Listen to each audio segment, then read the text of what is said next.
안녕하세요. 황혼 이그늘집입니다. 오늘의 사연 아주버님과 나 사이. 지금 시작합니다. 구독과 좋아요는 사랑이에요.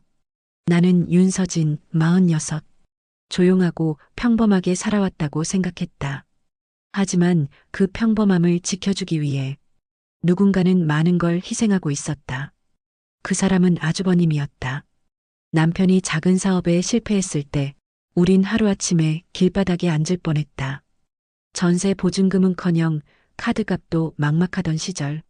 내 동생 하나 못 도와주면 내가 무슨 형이냐. 집 문제는 걱정 마. 내 이름으로 전세금 넣어둘 테니 편히 살아. 그 말 한마디에 숨이 쉬어졌다. 눈물이 나올 만큼 고마웠다. 아주버님은 늘 말없이 큰 걸 내어주는 사람이었다.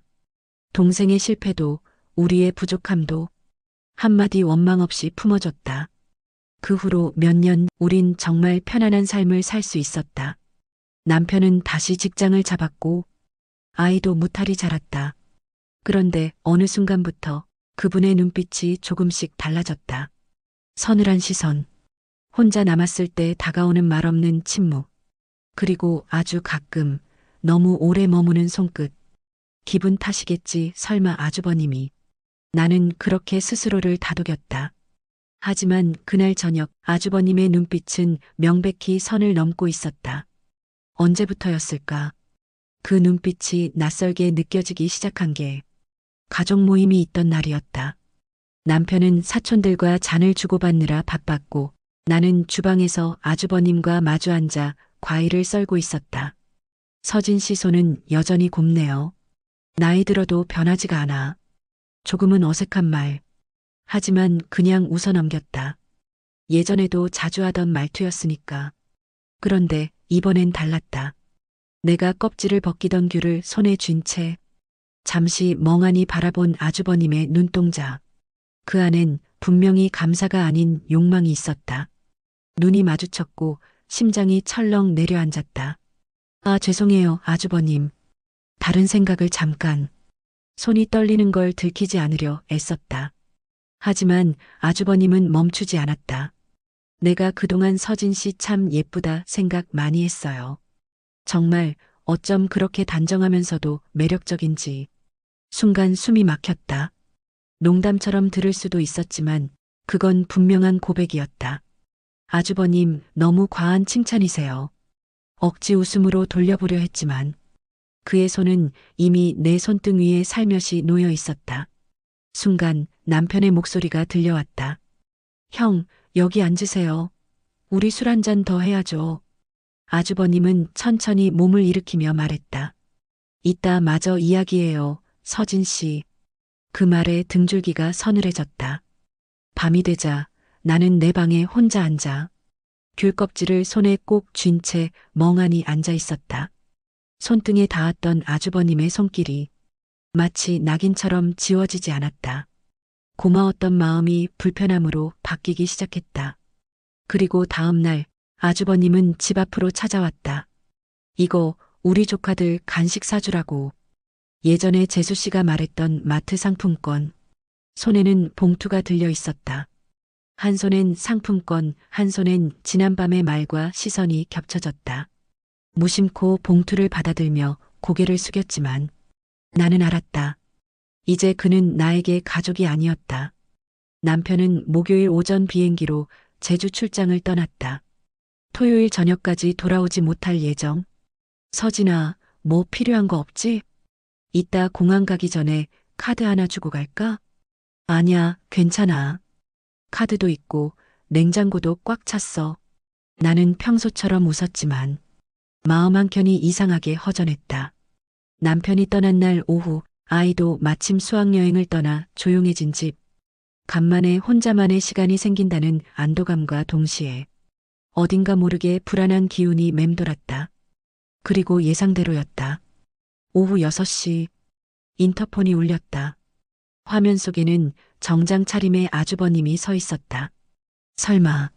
나는 천천히 인터폰을 눌렀다. 서진 씨, 혹시 저녁 먹었어요? 아, 아직이요.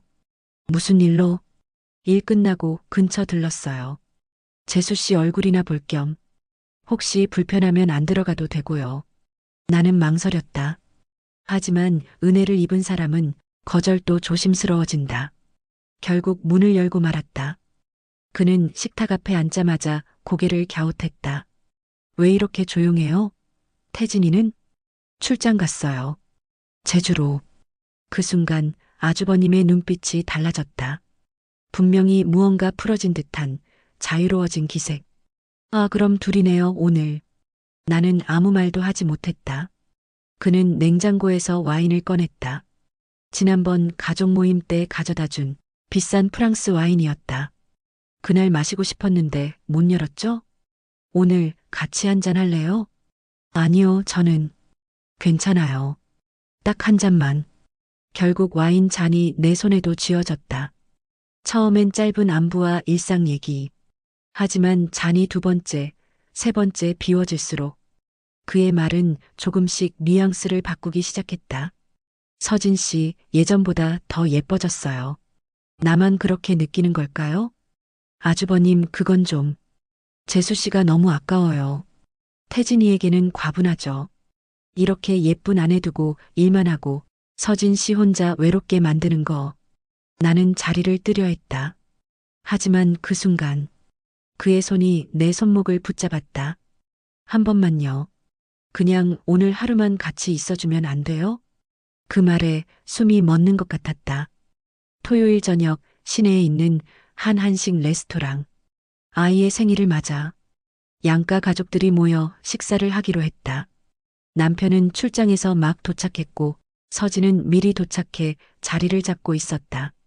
잠시 후 아주버님이 들어섰다.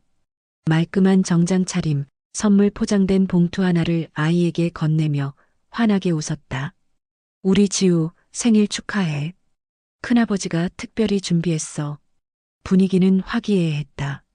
하지만 서진은 온몸이 경직돼 있었다. 왜 하필, 왜 지금? 그는 이미 알고 있었다. 남편이 방금 막 도착했다는 걸. 그리고 오늘 나와 마주할 수 있는 공식적인 자리가 있다는 것도. 그의 시선은 식사 내내 옆자리에 앉은 나에게 향해 있었다. 밥을 먹는 척하면서 무릎은 살짝 닿아 있었고 물컵을 건넬 땐 손등이 의도적으로 닿았다. 서진은 숟가락을 쥔 손에 땀이 맺히는 걸 느꼈다. 서진 씨, 괜찮아요? 얼굴이 좀 더워서요. 그는 슬쩍 미소를 지었다. 아, 나도 갑자기 속이 좀 안 좋네. 화장실 좀 다녀와야겠어요. 그러더니 서진의 어깨에 살짝 손을 올리며 말했다. 혹시 같이 가줄래요? 화장실 위치 좀 알려주면 좋겠는데. 그 말에 남편이 웃으며 말했다. 형, 직원한테 물어보면 되죠. 뭘 도와달라고 그래요? 서진은 머뭇거리다 자리에서 일어섰다. 무언가 불길한 느낌이 들었다. 하지만 지금 거절하면 더 이상한 분위기가 될 것 같았다. 화장실은 식당 뒤편. 생각보다 안쪽에 있었고 복도를 따라 돌아가야 했다.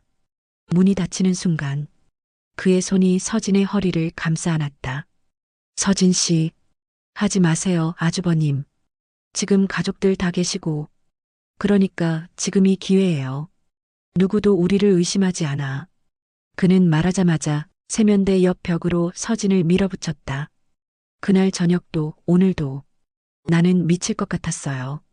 서진은 몸을 비틀며 거부했지만 그의 체온이 숨소리가 너무 가까웠다. 내가 얼마나 당신을 원했는지 알아요? 동생의 아내가 아니었으면 진작 잡았을 거예요. 그만하세요, 제발. 그러나 그의 손은 점점 더 아래로 향했다. 서진의 눈에는 눈물이 맺혔다. 그 순간 밖에서 아이의 목소리가 들렸다. 엄마, 어디 갔어? 서진은 온몸을 떨며 밀쳐냈다. 그리고 허겁지겁 화장실 문을 열고 나왔다. 식탁으로 돌아오면서도 그의 손길이 여전히 느껴지는 것 같았다. 옷깃을 여미며 자리에 앉자 남편은 아무것도 모른 채 말했다. 왜 이렇게 늦었어?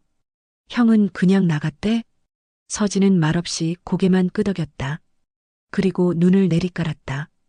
그날 밤 샤워기를 틀어놓고 한참을 서 있었다. 어떤 물줄기도 그의 손길을 씻어낼 수는 없었다. 다음 날 아침, 식탁 위엔 남편이 구워놓은 토스트와 계란 프라이가 놓여 있었다. 서진아, 어제 고생했지? 지우도 너무 좋아하더라. 형도 마지막에 조용히 나가더니 연락 한 통 없이 사라졌대. 나는 대답 대신 커피 잔을 들었다. 입술을 대기도 전에 손이 살짝 떨렸다. 연락 없이 사라졌다. 그 말이 묘하게 서글펐다. 그 순간 떠오른 건 아주버님의 얼굴도 목소리도 아니었다. 화장실 안.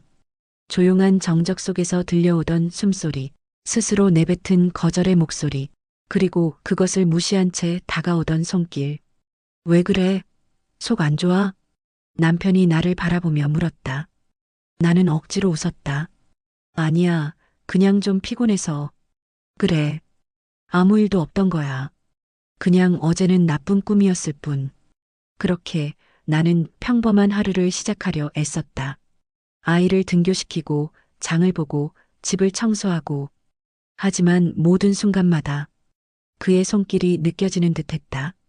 세탁기를 돌리다가 문득 내가 입었던 블라우스를 꺼내 쓰다듬었다. 그날 그의 손이 닿았던 자리에 아직도 기분 나쁜 기운이 남아 있었다. 서진 씨. 그 순간 휴대폰에 문자가 도착했다. 아주버님이었다. 어제 미안했어요. 나도 이성이 흐려졌던 것 같아요. 하지만 나만 그런 건 아니었죠? 손끝이 얼어붙는 것 같았다.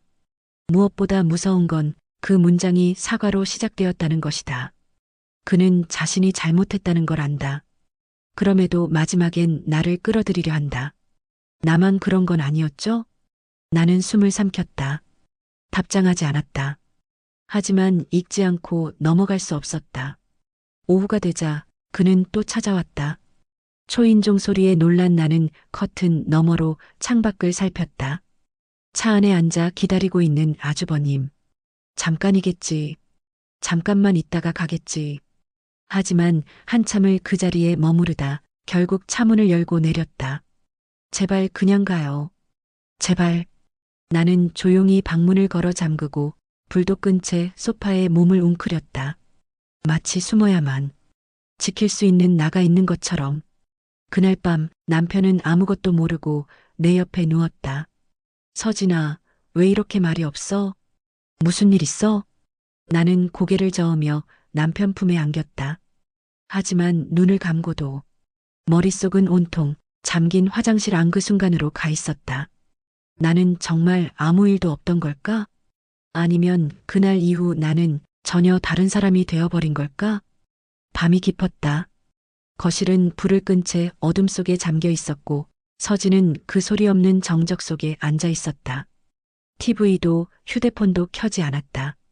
아무것도 아무 말도 듣고 싶지 않았다. 그저 계속해서 머릿속에 맴도는 질문 하나. 나는 왜 그날 도망치지 못했을까? 그의 손이, 그의 입김이, 그날 화장실 안의 좁은 공간이 눈을 감을 때마다 생생하게 되살아났다. 샤워기로 아무리 씻어도 닦이지 않던 감각. 머리카락을 감다가도 갑자기 숨이 막혀. 욕실 벽을 붙잡고 주저앉았던 그 순간들. 이건 내 잘못이야. 내가 웃어줬으니까. 내가 거절을 확실하게 안 했으니까. 내가 그 자리에 갔으니까. 수없이 자신을 책망하고 또 책망했다. 하지만 그 와중에도 아주버님의 문자는 매일같이 도착했다. 서진 씨, 그날 나도 후회했어요. 하지만 내 진심은 거짓이 아니었어요. 나는 당신이 좋습니다. 그 감정 숨기기 힘들어요. 그는 사과와 고백을 섞은 문장을 보내왔다. 죄책감을 덮으려는 감정, 그리고 그 아래 감춰진 본심. 서진은 문자창을 오래 바라보다 지우지도 답장하지도 못한 채 그냥 휴대폰을 뒤집었다. 창밖에선 가로등 불빛이 흔들렸다. 그 아래 그림자가 길게 늘어져 있었다. 마치 자신의 내면처럼 길고 검게. 서진아. 남편의 목소리. 침실 문이 열리고 남편이 나지막이 다가왔다. 여기 있었어? 깜짝 놀랐네. 불도 안 켜고 뭐해? 서진은 얼른 웃었다. 그냥 생각 좀 하다가. 괜찮아. 남편은 그런 그녀를 안으며 말했다. 요즘 많이 지쳐 보인다. 내가 바쁘다고 너무 혼자 두는 것 같아서 미안해. 그 말에 눈물이 솟구쳤다. 하지만 울 수 없었다. 들키면 안 되니까. 괜찮아. 나 잘 지내. 그렇게 말하며 자신에게조차 거짓말을 했다. 그리고 그날 밤 남편이 잠든 후 서진은 다시 거실로 나왔다. 커튼 틈으로 보이는 밤하늘, 그 속엔 수없이 많은 질문과 하나도 없는 답이 흐르고 있었다. 일요일 아침 문 앞엔 작은 종이봉투 하나가 놓여 있었다. 그 안엔 비타민 몇 통과 편지 한 장, 그리고 그날 아주버님에게 느껴지던 익숙한 향수 냄새. 요즘 많이 지쳐 보여요. 재수 씨가 좋아하는 걸로 챙겨봤어요. 부담 갖지 마요. 그냥 내가 해줄 수 있는 유일한 방식이에요. 서진은 봉투를 부여잡은 채 현관에 오래도록 서 있었다. 왜 또 이러는 거야? 분명 지난 화장실 사건 이후 서진은 어떠한 답도 하지 않았다. 연락도 받지 않았고 문자엔 단 한 줄도 답을 하지 않았다. 하지만 그는 단 한 번도 멈추지 않았다. 그날 오후 서진은 큰 맘 먹고 혼자 외출에 나섰다.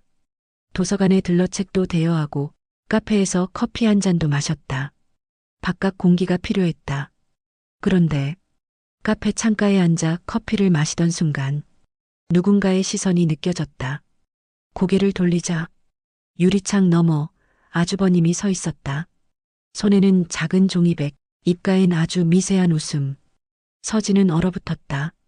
잠시 후 그는 자리에 다가와 조심스럽게 말을 꺼냈다. 여기 일부러 따라온 거 아니에요. 지나가다가 그냥. 서진 씨 너무 힘들어 보여서. 그는 말끝마다 미안하다, 그럴 뜻은 아니었다를 반복했지만 눈빛은 분명했다. 그날 이후에도 그는 멈출 생각이 없었다. 서진은 자리에서 벌떡 일어났다. 그만하세요. 서진 씨, 진짜 제발 그만 좀 하세요. 카페의 시선이 잠깐 그녀를 향했다. 그녀는 눈을 내리깔며 가방을 집어들었다. 카페를 빠져나와 바로 뒤 골목으로 걸음을 옮겼지만 가슴은 미친 듯이 뛰었다. 분명히 말했는데도, 분명히 거절했는데도 그의 그림자는 끈질기게 그녀의 일상에 파고들었다. 밤이 되자 그는 또 메시지를 보냈다. 서진 씨가 내게 화낼 권리가 있다는 거 알아요. 하지만 내 감정은 거짓이 아니에요. 휴대폰 화면을 꺼버렸다. 그 순간 거울 속에 비친 자신의 얼굴이 낯설고 낯설었다. 이제는 도무지 무엇이 맞고 무엇이 틀렸는지 알 수 없었다. 그저 분명한 건 하나. 그가 다시 나타났을 때 내 마음은 분명 조금 흔들렸다는 사실.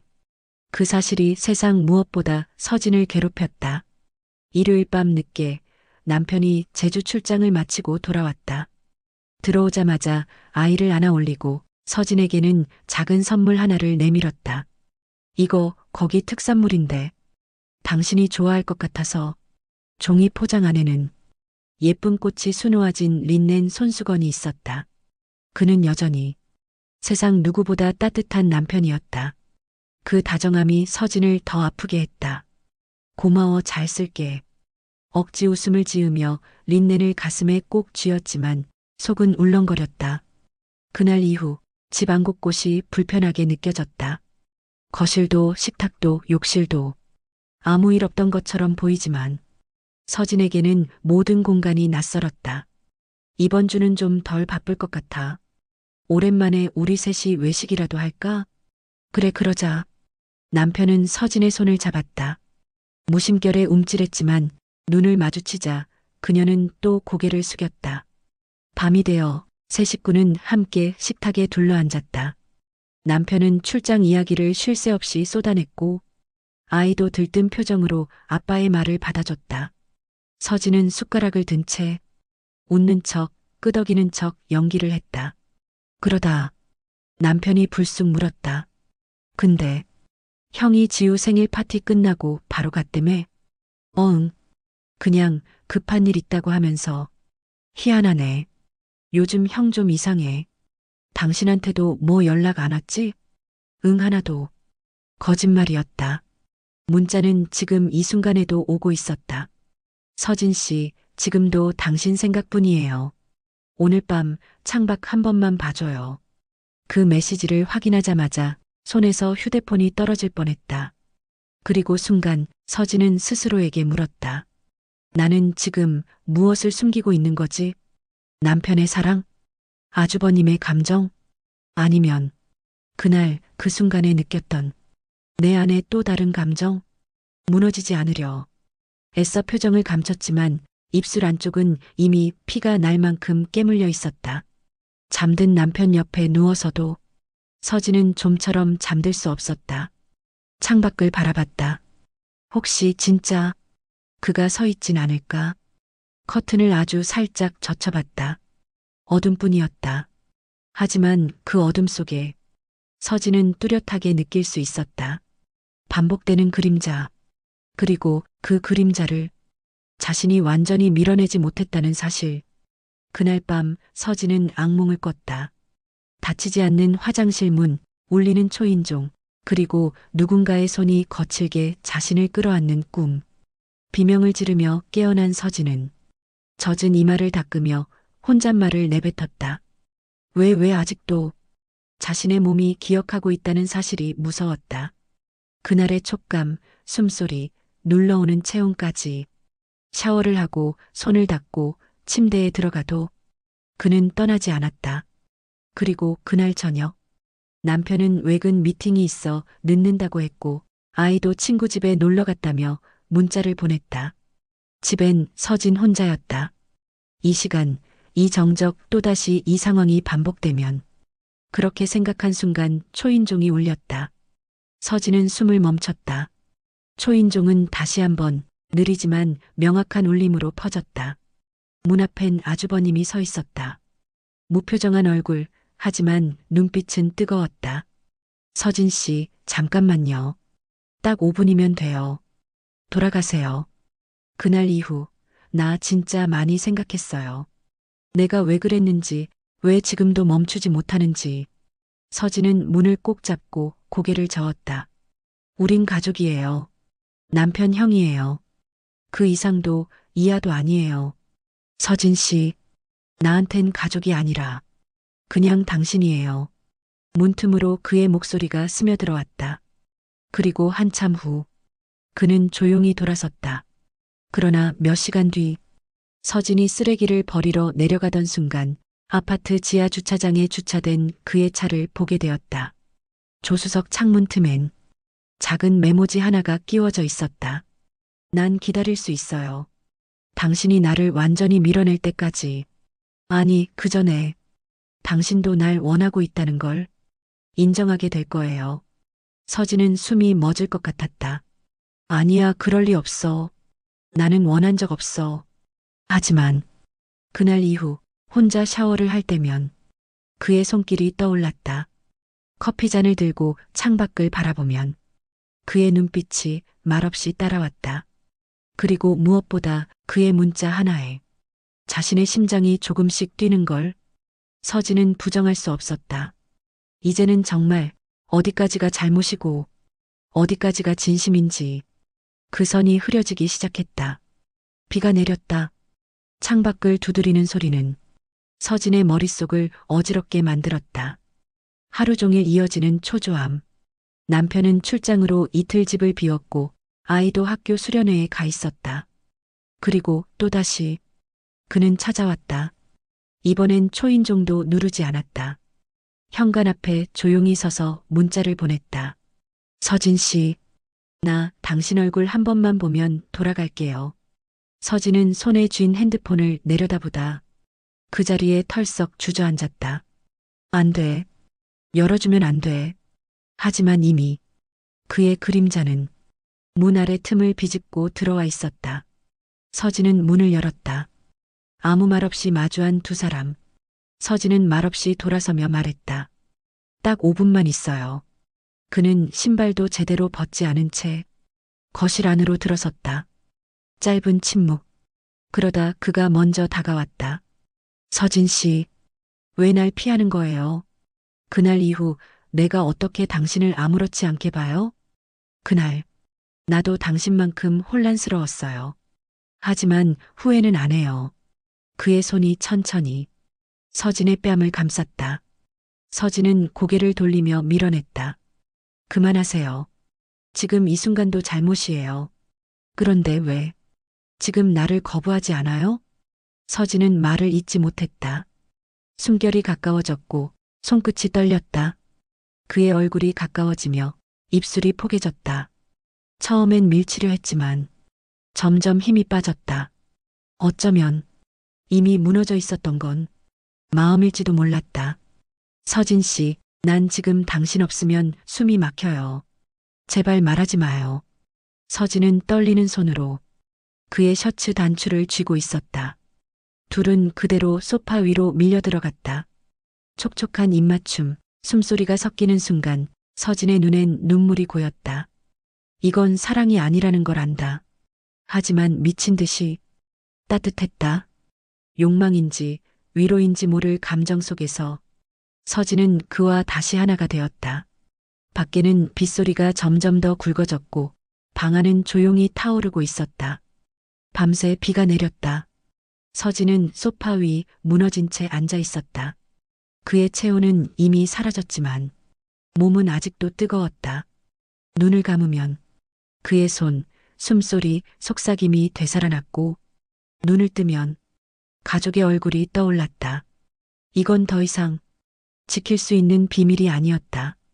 이 관계는 죄였고 서진은 그 죄의 한가운데 있었다. 그날 아침 남편은 출장에서 돌아왔다. 변한 게 없는 듯 웃으며 말했다. 어제 비 많이 왔지? 잠도 제대로 못 잤겠다. 얼굴이 좀 피곤해 보여. 그 말에 서진은 속이 미어졌다. 응, 그냥 좀 감기 기운 있어서. 남편은 서진의 이마에 손을 댔다. 열은 없는데 오늘은 좀 쉬어. 그 다정함, 그 평범한 배려, 그 모든 게 서진을 더 깊이 무너뜨렸다. 그리고 오후 서진은 아주버님에게 메시지를 보냈다. 오늘 저녁 이야기 좀 해요. 혼자 오세요. 남편은 회식이 있다고 했다. 아이는 친구 집에 놀러 간다며 외출. 서진은 식탁 위에 따뜻한 보리차를 올려두고 그를 기다렸다. 그리고 7시 아주버님이 도착했다. 문을 열자 그는 평소와는 달리 말없이 서 있었다. 앉아요. 식탁에 마주 앉은 두 사람. 조용히 차를 마시던 서진이 먼저 입을 열었다. 이젠 그만합시다. 그는 고개를 숙였다. 나도 알아요. 이게 틀렸다는 거. 그날 이후 매일 후회했어요. 후회라면서 왜 또 왔어요? 몰라요. 그냥 당신이 그리웠어요. 서진은 눈을 감았다. 나 당신한테 감사했어요. 정말 은인처럼 여겼어요. 그래서 더 무서워요. 내가 그 마음을 스스로 더럽혔다는 게. 그는 조용히 눈을 감았다. 지금이라도 멈추고 싶어요. 그는 입술을 깨물며 말했다. 그럼 태진이에게 말할 건가요? 서진은 한참을 망설였다. 모르겠어요. 말하는 게 맞는지 숨기고 사는 게 맞는지. 하지만 그녀는 눈을 똑바로 바라보며 말했다. 이 관계는 오늘로 끝이에요. 그는 아무 말 없이 자리에서 일어섰다. 그리고 현관 앞에 멈춰서서 마지막으로 말했다. 당신이 날 지워도 나는 아마 평생 못 지울 거예요. 문이 닫히고 집안은 다시 조용해졌다. 서진은 소파에 주저앉아 가슴을 부여잡았다. 그동안 품어온 모든 감정이 가슴속에서 쏟아져 내렸다. 죄책감, 욕망, 미련, 후회. 그리고 처음으로 드는 안도감. 비는 그쳤고 창밖엔 별이 뜨고 있었다. 며칠이 흘렀다. 모든 게 겉으로는 평온했다. 남편은 여전히 따뜻했고 아이도 별다른 눈치 없이 지냈다. 아주버님은 그날 이후 어떠한 연락도 없었다. 서진은 하루하루 조심스럽게 숨을 쉬듯 일상을 회복해 갔다. 하지만 문득문득 그날의 흔적은 지워지지 않은 그림자처럼 삶의 틈에 스며들었다. 식탁 앞 가족이 모여 웃으며 밥을 먹을 때도, 거울을 볼 때도 자신이 어떤 사람이었는지 묻게 되었다. 나는 좋은 사람이었을까? 아니, 나는 아직 괜찮은 사람일까? 그 물음은 답이 없었지만 서진은 아침마다 이불을 정리했고 아이 도시락을 쌌으며 남편의 와이셔츠에 다림질을 했다. 다시 일상을 쌓기 시작한 것이다. 어느 날 아주버님의 소식을 남편에게 들었다. 형, 아파트 정리하고 지방으로 내려간대. 갑자기 회사를 그만둔대. 서진은 놀란 듯 고개를 들었지만 표정은 무심한 척 담담했다. 그래, 왜? 글쎄, 좀 힘들었나 봐. 형도 요즘 많이 지쳐 보였잖아.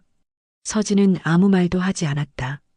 그리고 밤이 되어 혼자 거실에 앉아 작은 메모장을 꺼냈다. 거기엔 짧은 문장이 적혀 있었다. 나는 다시 나로 돌아가고 싶다. 그 한 줄을 바라보며 서진은 오래도록 울었다. 그 눈물은 누군가를 위한 것도 누군가에 대한 미움도 아니었다. 그저 자신을 용서하기 위한 울음이었다. 그리고 창밖을 보았다.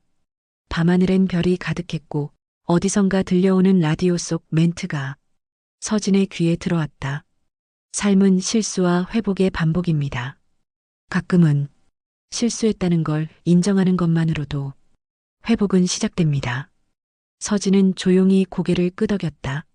이제 모든 걸 끝내고 다시 제자리로 돌아갈 시간이었다. 여러분이라면 이 상황에서 어떻게 했을까요? 용서받지 못한 실수, 그것을 품고 살아가는 사람에게 필요한 건 벌일까요? 아니면 이해일까요? 여러분의 생각을 댓글로 남겨주세요.